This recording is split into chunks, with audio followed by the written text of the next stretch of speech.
Baby Dogecoin vient de remettre en question toutes les théories que les gens ont pu faire au sujet de cette crypto-monnaie et tu seras très certainement surpris lorsque tu entendras certaines choses dans cette vidéo et surtout la décision que l'équipe de développeurs de Baby Dogecoin a pris. Mais rassure-toi quand même, d'ici la fin de la vidéo tu auras tout compris car nous sommes là pour vous expliquer les choses. Bonjour chers amis, c'est encore Monsieur Cryptologue, c'est toujours un plaisir de vous retrouver pour une nouvelle vidéo.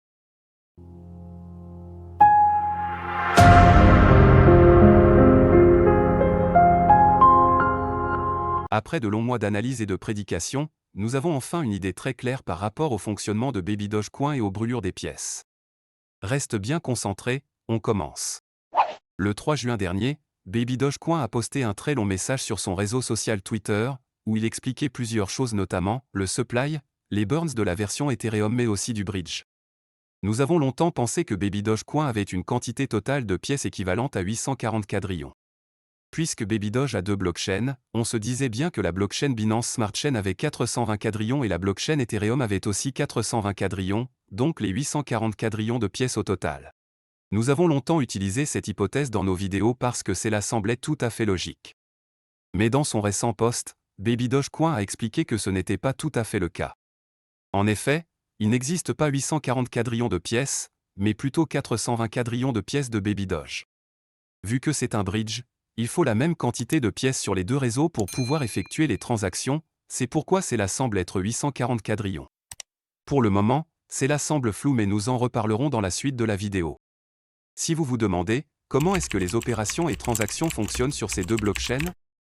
Eh bien voici la réponse.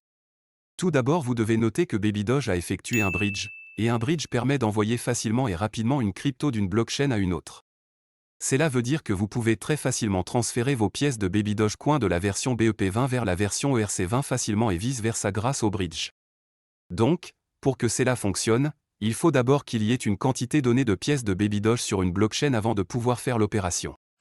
Si on prend l'exemple que Baby Doge a donné, ils ont dit, si vous voulez 10 milliards de Baby Doge sur la chaîne ETH, vous devez verrouiller 10 milliards de Baby Doge sur la chaîne BNB dans le pont. Cela signifie que si vous souhaitez transférer 10 milliards de pièces de Baby Doge de la chaîne Binance Smart Chain, BNB, vers la chaîne Ethereum, ETH, vous devez d'abord verrouiller ces jetons sur la chaîne Binance Smart Chain dans un pont c'est-à-dire le bridge, avant de les transférer sur la chaîne Ethereum. Le deuxième exemple de Baby Dogecoin dit, si vous avez 10 milliards de Baby Doge sur la chaîne ETH et que vous voulez 10 milliards sur la chaîne BNB, vous devez verrouiller les 10 milliards sur la chaîne ETH, puis le pont c'est-à-dire le bridge, vous donnera 10 milliards sur la chaîne BNB. Cela signifie que si vous avez 10 milliards de Baby Doge sur la chaîne Ethereum, ETH, et que vous souhaitez les transférer sur la chaîne Binance Smart Chain, BNB, vous devez d'abord verrouiller ces tokens sur la chaîne Ethereum. Une fois que vous avez verrouillé les tokens, c'est-à-dire les jetons, vous pouvez utiliser un pont pour transférer ces tokens vers la chaîne Binance Smart Chain, où vous recevrez 10 milliards de pièces de Baby Doge sur la chaîne Binance Smart Chain. Donc si vous l'avez compris, la blockchain Ethereum a besoin de la même quantité de pièces que la blockchain Binance Smart Chain pour que les transactions entre ces deux réseaux soient possibles. Comme les développeurs l'ont bien dit eux-mêmes, il fallait qu'il y ait une quantité donnée de Baby Doge sur chaque réseau puisque si l'ensemble de la communauté décide de transférer leurs jetons vers le réseau Ethereum, cela ne sera pas possible car il n'y aurait plus de jetons sur le réseau BNB. Comme nous avons eu à le dire dans nos deux dernières vidéos concernant Baby Doge, la version Ethereum de Baby Doge a été créée pour gagner plus de holders qui, pour la plupart ne sont pas trop fans de la blockchain Binance Smart Chain. La blockchain Ethereum regorge la plupart des crypto-monnaies même coins tels que le Shiba, Floki, PP, etc. Le réseau ETH est plus décentralisé par rapport au réseau BNB d'après les techniciens de Baby Dogecoin car elle est facilement utilisable et permet d'avoir de meilleures fonctionnalités. Malheureusement, force est de constater que la version Ethereum de Baby Dogecoin ne compte pas beaucoup d'utilisateurs, les gens ne s'y intéressent pas et les pièces sur ce réseau n'ont pas régulièrement de transactions comme c'est le cas avec la version BNB de Baby Doge, qui compte actuellement plus de 1,7 million de holders. C'est ce qui nous envoie à parler de la décision surprenante qu'a pris l'équipe technique de Baby Dogecoin. Vu qu'il n'y a pas beaucoup de personnes qui aiment la version ERC20 de Baby Dogecoin, l'équipe technique a décidé donc de brûler successivement les pièces sur cette blockchain jusqu'à ce qu'il n'en reste plus rien. En d'autres termes, cela veut dire qu'ils vont brûler toute pièce de Baby Dogecoin disponible sur le réseau Ethereum et il n'y en aura plus.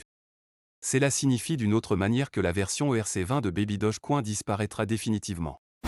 Actuellement, le réseau ERC20 de Baby Dogecoin a une offre en circulation de 90 quadrillions de jetons, donc progressivement, ils feront disparaître ces jetons. S'il faut traduire cela en langage cryptographique, on peut dire qu'il reste 90 quadrillons encore utilisables pour le bridge. Donc les utilisateurs ne peuvent échanger que 90 quadrillons de pièces entre le réseau Ethereum et le réseau BNB. Il est probable que d'ici 2024, il ne reste plus rien sur la blockchain Ethereum et tous les utilisateurs seront appelés à transférer leurs jetons du réseau Ethereum vers le réseau BNB pour ne pas perdre leur crypto. Voilà chers amis, nous sommes à la fin de la vidéo. Que pensez-vous de la version ERC20 de BabyDoge? Selon vous, est-ce que l'équipe technique a bien fait de décider de supprimer BabyDoge ERC20?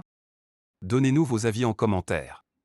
N'oubliez pas de rejoindre le canal Telegram, le lien est épinglé en commentaire.